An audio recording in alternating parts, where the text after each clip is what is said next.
Sou a Camila Schutte, CEO e fundadora da Mastertech, mas eu gosto mesmo de pensar que eu sou programadora e professora.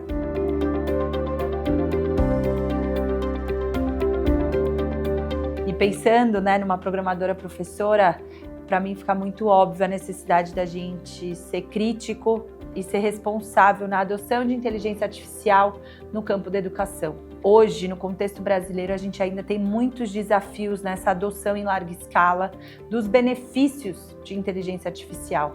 A nível global, a gente já vê um avanço enorme. As primeiras pesquisas começam a sair sobre o impacto dessa adoção de inteligência artificial no contexto internacional, o quanto a gente deveria investir ou se preocupar nesse sentido, porque lá se vão 2 ou 3 anos de dados primários sendo coletados para a gente conseguir construir essas pesquisas.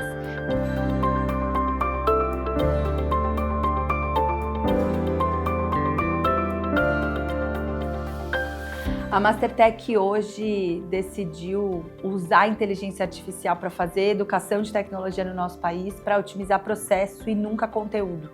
Para a gente é inegociável não terceirizar aquilo que nos faz a gente mesmo. Entendendo a tese da escola como uma escola de pensamento digital, a gente tem focado bastante em conseguir construir nas pessoas esse entendimento de pensamento computacional antes de qualquer aplicação de inteligência artificial.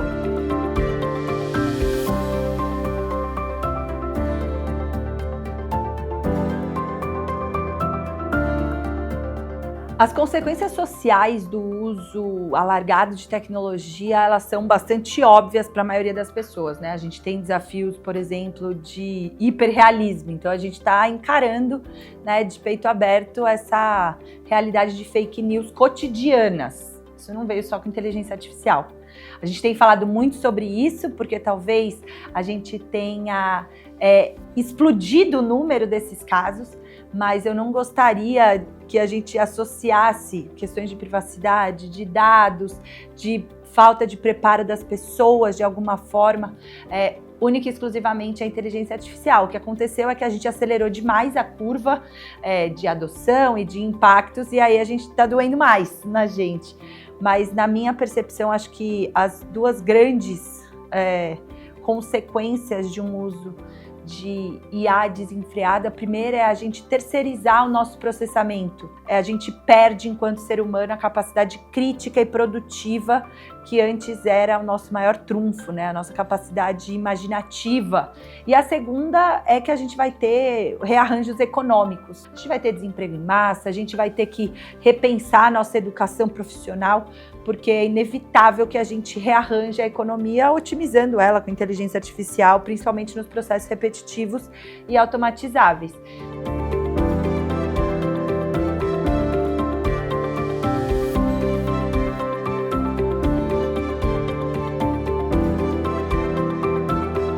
Quando eu penso em futuro, sendo uma professora programadora, eu tenho um misto, A programadora Camila vê com muito bons olhos todas as aplicações que consigam levar acesso à saúde de qualidade, à educação de qualidade para as pessoas através de sistemas personalizados, de sistemas generativos.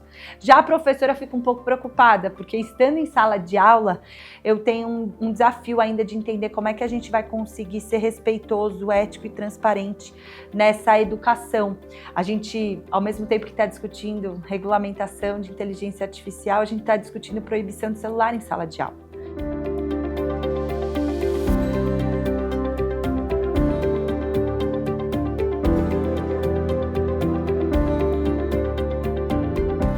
A educação é peça-chave para a gente conseguir mitigar uma das grandes consequências e preocupações dos algoritmos atuais de inteligência artificial, principalmente os generativos, que são os vieses algorítmicos, que nada mais são do que normas estatísticas baseadas nos dados pregressos que não refletem mais a realidade. A gente não precisa colocar a culpa em ninguém, apontar dedo em ninguém, mas quando a gente usa o passado para tentar construir o presente, a gente acaba recaindo nos mesmos erros. E tecnologia, a inteligência artificial, ela não tem essa capacidade de julgamento per si, ela só é uma máquina estatística muito boa de fazer previsões e não julgamentos.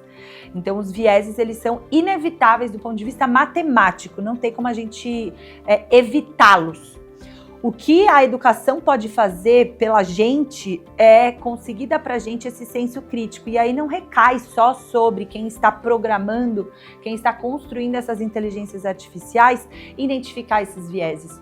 Qualquer um que tiver acesso a essa educação crítica para usar, vai conseguir identificar e perceber o que é bom, o que é ruim, o que é de qualidade, vai conseguir validar uma entrada e uma saída de uma inteligência artificial. Não vai fazer uso, né, quase que cego daquela resposta que foi cuspida com base em dados pregressos, sem qualquer tipo de análise.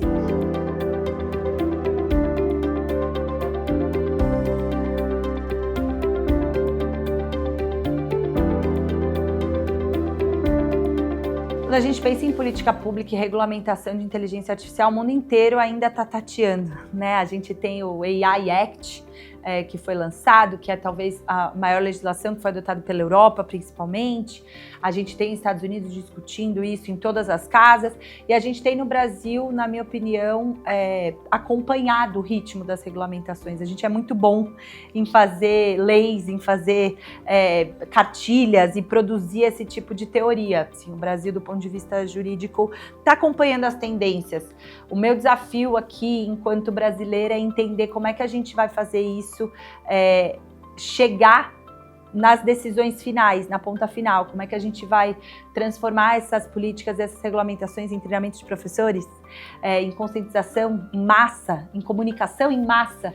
Somos um país que usa muito tecnologia, que coleta muitos dados, que organiza esses dados.